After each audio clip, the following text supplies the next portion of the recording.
tayo ngayon guys sa ga-rinse tayo ng ating halamanan para maganda tignan guys. Yan. Ito yung ating mga kuwan guys, oh. Incision.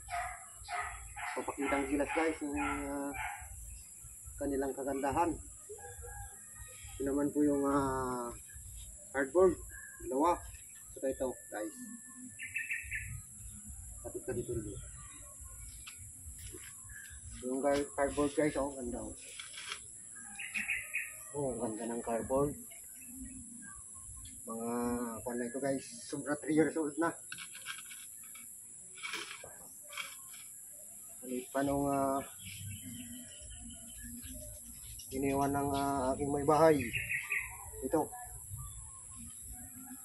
Halos sabay sila guys. Noon po yung aming bugis, wala pang mga bulaklak. Kasi tagulan guys. Bali nahuhuli siya ng tubig kaya walang bulaklak. Kailangan kasi ng mga bougainvillea guys. Dapat medyo stress siya sa tubig. Ayan, para mamulaklak. Ayan siya guys. Hanggang doon.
So guys, okay guys, ito po yung counting facility natin.